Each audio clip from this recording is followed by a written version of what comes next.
మరి ఇది నాన్న మరి యేసుక్రీస్తు ప్రభువు ఈ లోకములో జన్మించాడు అని యేసుక్రీస్తు ప్రభువును ఆరాధించినటువంటి ఆ వ్యక్తుల గురించి కొన్ని విషయాలు మనం బైబిల్ గ్రంథంలో మనము ధ్యానం చేద్దాం.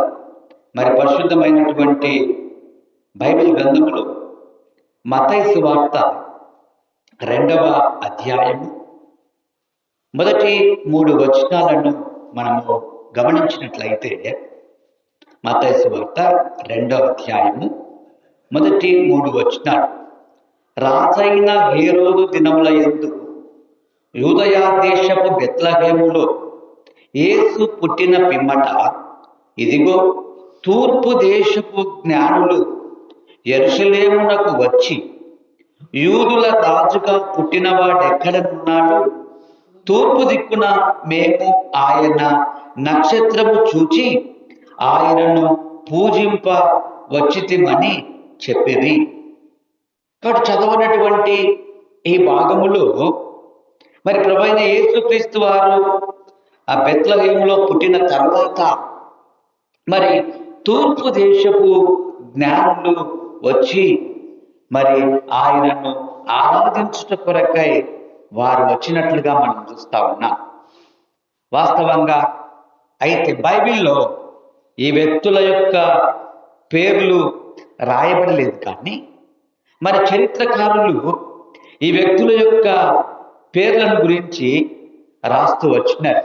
వాస్తవంగా ఎంతమంది జ్ఞానులు వచ్చారు అన్నది బైబిల్లో రాయబడలేదు, కానీ వారు సమర్పించిన ఆ సమర్పణను బట్టి 3 వ్యక్తులుగా మరి భావిస్తూ వచ్చినారు. మరి వారి పేర్లు ఏంటి అని మనం గమనిస్తే, మోల్చియోర్, గాస్పర్, బల్తాసార్ ఈ జ్ఞానుల యొక్క పేర్లుగా మరి చరిత్రకారులు తర్వాత క్రోడీకరిస్తూ వచ్చినారు. కాబట్టి ఈ మెల్చియోర్, గాస్పర్, బాల్తాసార్ అనే ఈ 3 జ్ఞానులు మరి ప్రభువైన యేసుక్రీస్తు వారు ఈ లోకంలో జన్మించినప్పుడు తూర్పు దిక్కున ఉన్న ఉదయించిన ఆ నక్షత్రాన్ని చూచి, ఒక రాజు పుట్టబోతా ఉన్నాడు, లోక రక్షకుడైనటువంటి రాజు పుట్టబోతా ఉన్నాడు అని వారికి ఉన్నటువంటి ఆ కాల జ్ఞానాన్ని బట్టి వారు అంచనా వేసి మరి ప్రభువైన యేసుక్రీస్తు వారిని కలుసుకోవాలని, ప్రభువైన యేసుక్రీస్తు వారిని ఆరాధించాలి అని వారు ఆ యొక్క దేశాల నుండి బయలుదేరి వచ్చినట్లుగా చరిత్రకారులు వారి యొక్క గ్రంథాల్లో రాస్తూ వచ్చినారు. అయితే ఈ యొక్క 3 జ్ఞానులు అని కొంతమంది చెప్తా ఉన్నారు. మరి కొంతమంది వీరు 3 రాజులు అని మరి సంబోధించినట్లుగా మరి చరిత్రలో రాయబడుతూ వచ్చింది. కాబట్టి వీరి 3లో మరి మోల్చియోర్ అన్నటువంటి జ్ఞాని పర్షియా రాజుగా, మరి గాస్పర్ అన్నటువంటి జ్ఞాని భారతదేశపు యొక్క రాజుగా, ఈ బాల్తాసార్ అనేటువంటి ఈ జ్ఞాని మరి అరేబియా లేదా ఇథియోపియా ప్రాంతాన్ని నుండి వచ్చినట్లుగా మరి చరిత్రకారులు రాయిస్తూ వచ్చినారు. వారి చరిత్ర, వారి విధానం ఏమైనప్పటికీ మరి వారు 3 కూడా మరి ప్రభువైన యేసుక్రీస్తు వారు జన్మించినప్పుడు ఆ ప్రభువైన యేసుక్రీస్తు వారిని ఆరాధించడానికి వచ్చినటువంటి వ్యక్తులుగా మరి బైబిల్ గ్రంథంలో దేవుడు వారి గురించి రాయిస్తూ వచ్చినాడు. కాబట్టి ఈ 3 జ్ఞానులు దాదాపుగా 2 సంవత్సరాలు వారు ప్రయాణించి మరి ప్రభువైన యేసుక్రీస్తు దగ్గరికి వచ్చి మరి ఆరాధించినట్లుగా బైబిల్ గ్రంథంలో మనము చరిత్రను బట్టి మనం అంచనా వేయగలుగుతున్నాం. కాబట్టి మరి ఆ యేసుక్రీస్తు ప్రభు ఈ లోకంలో ఆయన జన్మిస్తూ వచ్చినప్పుడు ఈ జ్ఞానులు మరి ప్రభువును ఆరాధించటానికి వారు వస్తూ వచ్చినారు. వారు వచ్చి మనం గమనిస్తే 2వ వచనం, యూదుల రాజుగా పుట్టినవాడు ఎక్కడనున్నాడు, తూర్పు దిక్కున మేము ఆయన నక్షత్రమును చూచి ఆయనను పూజింప వచ్చితమని చెప్పిరి.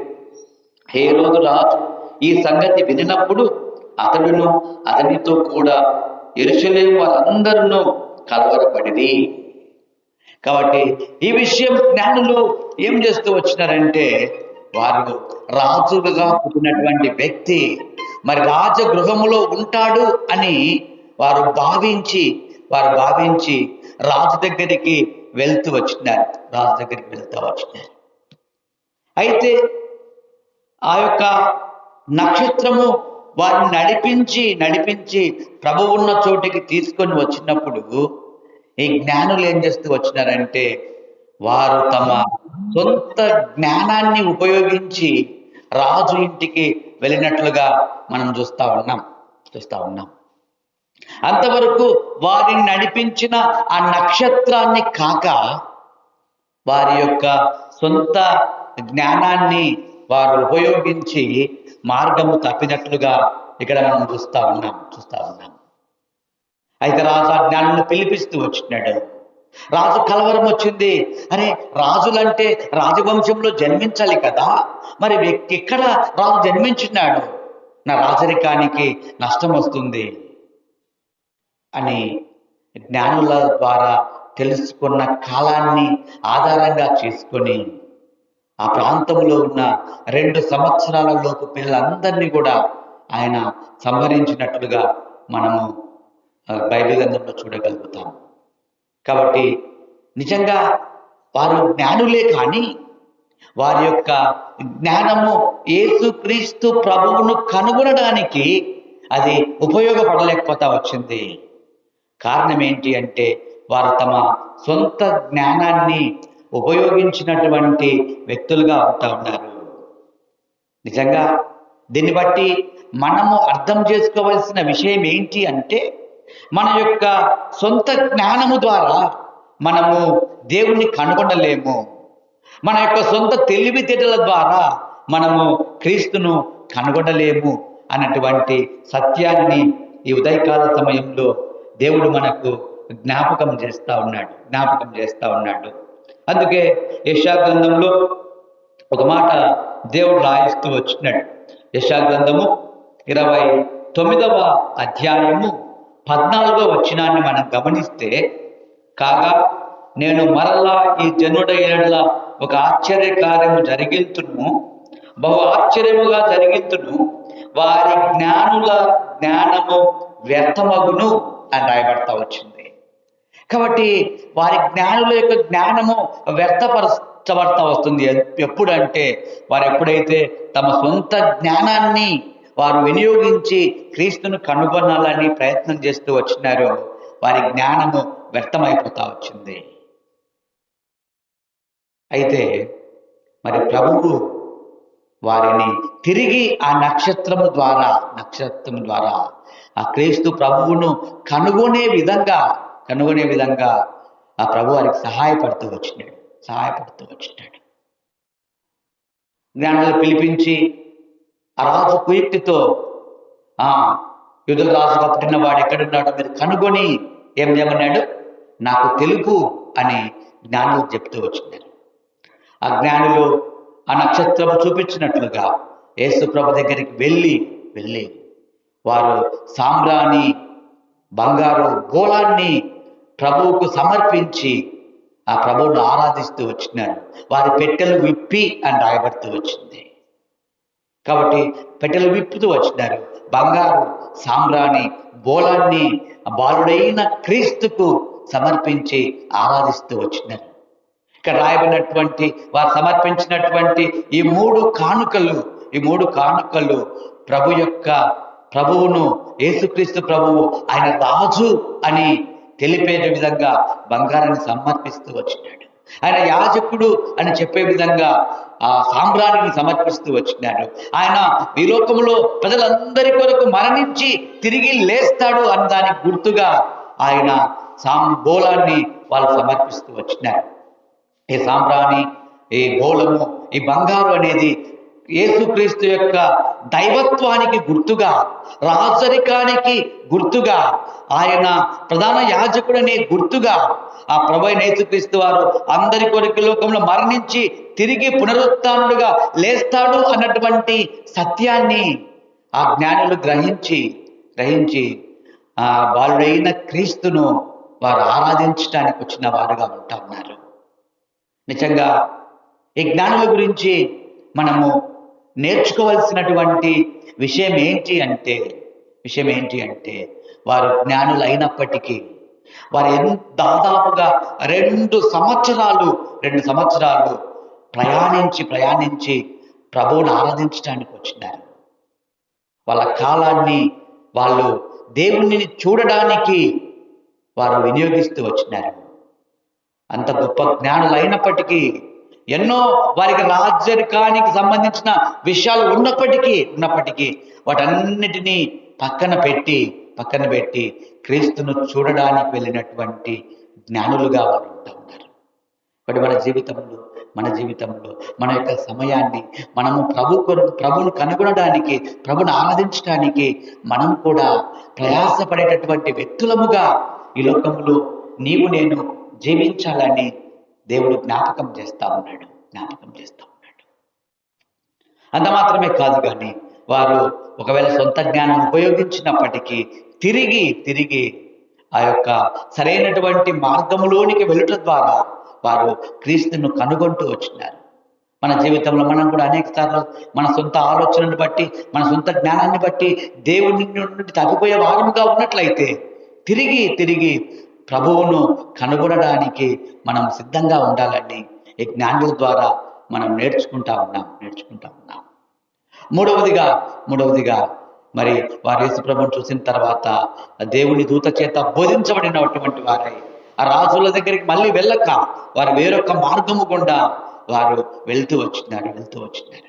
కాబట్టి దేవుని యొక్క జ్ఞానము చేత బోధించబడినటువంటి వారమై మనం వెళ్ళవలసినటువంటి సరైనటువంటి మార్గములో, విశ్వాస జీవితములో నేను ముందుకు కొనసాగాలని ఉదయకాల సమయంలో దేవుడు మనకు జ్ఞాపకం చేస్తా ఉన్నాడు.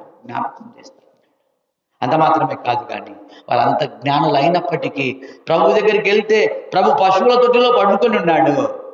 అరే, రాజేంటి పశువుల తొట్టిలో పండుకుంటాడా అనేటువంటి ఆలోచన చేయలేదు. కానీ ఆ శిశువును మరేను చూచి సాగిలపడి వారు తమ పెట్టెలు విప్పి బంగారు సాంబ్రాణి బోలాన్ని సమర్పించి ప్రభుని ఆరాధిస్తూ వచ్చినారు. జ్ఞానులు అయినప్పటికీ వారు ఏం చేసినారంట? సాగిలపడుతూ వచ్చినారు. ఆ దేవుని ముందు తాను తగ్గించుకుంటూ వచ్చినారు. తమ జ్ఞానాన్ని వారు పక్కన పెడుతూ వచ్చినారు. తమ అధికారాన్ని వాళ్ళు పక్కన పెడుతూ వచ్చినారు. సంపూర్ణంగా ప్రభువుకు సాగిలపడి ప్రభువును ఆరాధించిన వ్యక్తులుగా ఉన్నారు. తమ జ్ఞానం అంతా కూడా పక్కన పెడుతూ వచ్చినారు. ఎంతో విధేయతతో ప్రభువును ఆరాధిస్తూ వచ్చినారు. కాబట్టి ప్రభు సన్నిధికి వచ్చినప్పుడు మన యొక్క అధికారం, మన యొక్క హోదా అవన్నీ కూడా ఏం చేయాలి? మనము పక్కన పెట్టి సంపూర్ణ విధేయతతో ఆ ప్రభువును ఆరాధించే బిడలముగా ఈ లోకంలో మనం జీవించాలని ఈ ఉదయకాల సమయంలో దేవుడు జ్ఞాపకం చేస్తా ఉన్నాడు ఆ జ్ఞానుల ద్వారా. కాబట్టి సహోదరి, ఉదయకాల సమయంలో మరి వాక్యం అంటున్న నీ జీవితంలో ప్రభువుకు సంపూర్ణ విధేయత చూచి ఆయనను ఆరాధించే బిడలముగా మనం ఉంటా ఉన్నామా? లేకపోతే మన సొంత జ్ఞానం, మన సొంత అధికారము, మనకు దేవుడి దగ్గరికి రాకుండా మనం అడ్డుగా ఉంటా ఉందేమో? వాటన్నిటి విడిచిపెడితేనే మనం నిజంగా క్రీస్తును మనము ఆరాధించగలుగుతాం. దేవుని దృష్టిలో మానవుని యొక్క జ్ఞానము ఏమాత్రము కూడా పనికిరాదు. అందుకే కొరింథీయులకు రాసిన మొదటి పత్రికలో దేవుడు ఒక మాట రాయిస్తూ వచ్చినాడు.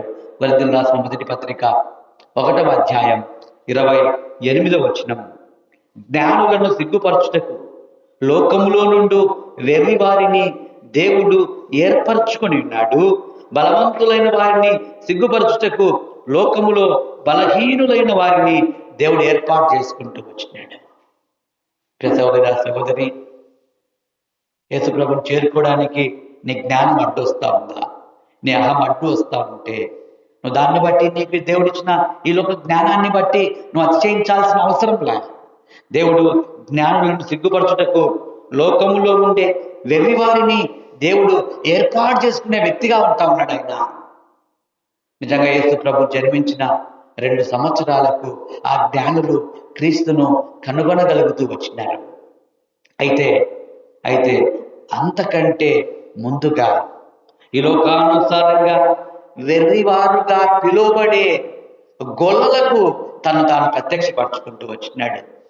గొల్లల గురించి ఒక మాట చెప్తారు. ఈ లోకంలో ఎంత ఆస్తి పరులైనా, ఎన్ని గొర్రెలున్నా ఆ గొల్లలకు ఎంత ఉంటుందంట?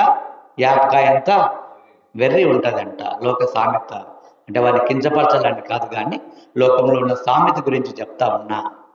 నిజంగా వెర్రి గొల్లలు అంటారు ఈ లోకానుసారంగా. అంటే వాళ్ళ జ్ఞానం లేదని కాదు, కానీ మరి వాస్తవికంగా ఈ లోక ఆచార ప్రకారం లేదా ఈ లోక నానుడిగా చెప్పబడతా ఉంది. అయితే జ్ఞానుల కంటే ముందుగా దేవుడు గొర్రెల కాపర్లకు తాను ప్రత్యక్షపరచుకుంటూ వచ్చినాడు.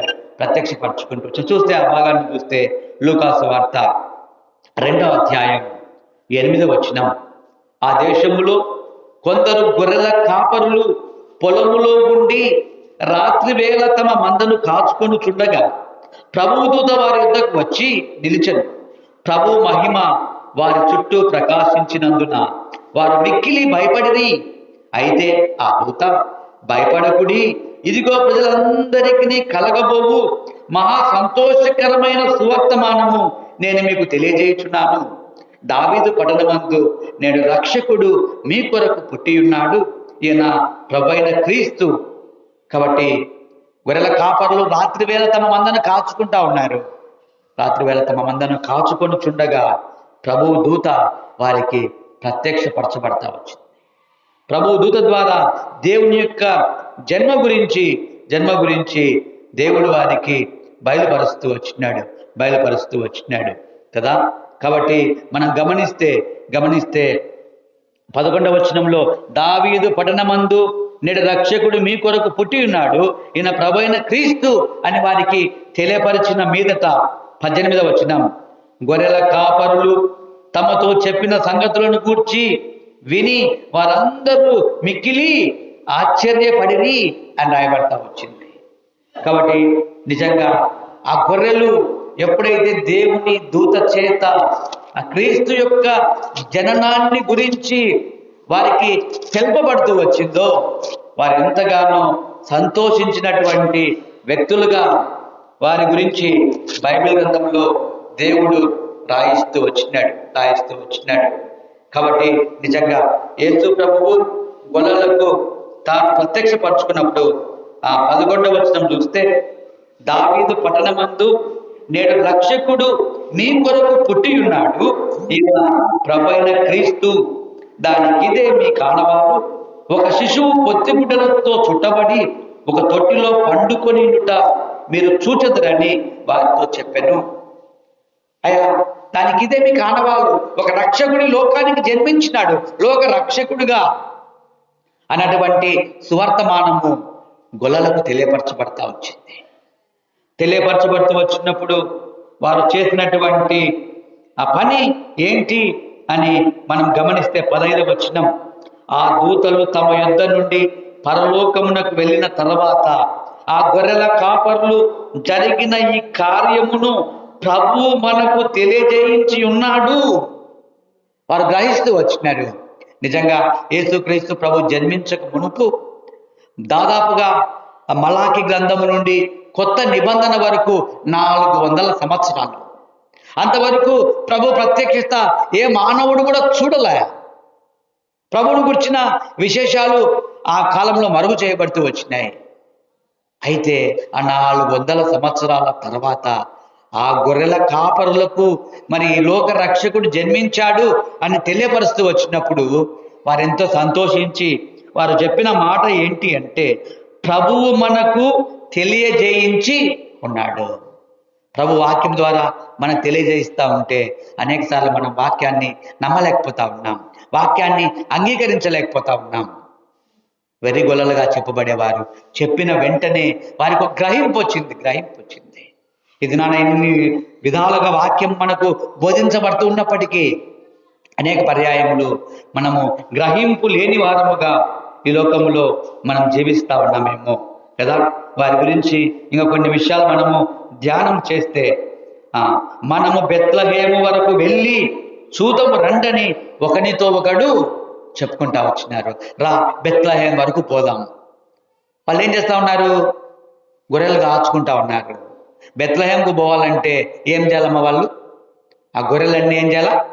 విడిచిపెడితే కానీ ఎక్కడికి పోలేరు? బెత్లెహేముకు పోలేరు. ఆ గొర్రెల కాపర్లు చేసిన పని ఏంటి అంటే, ఎప్పుడైతే ఆ యేసుక్రీస్తు యొక్క జనన వార్త గురించి వారికి దూత ద్వారా తెలియపరచబడుతూ వచ్చిందో, వారు ఆ గొర్రెలను విడిచిపెట్టి ప్రభువును చూడడానికి వెళ్తా వచ్చినారు. తమ సొంత కార్యాలను విడిచిపెడుతూ వచ్చినారు.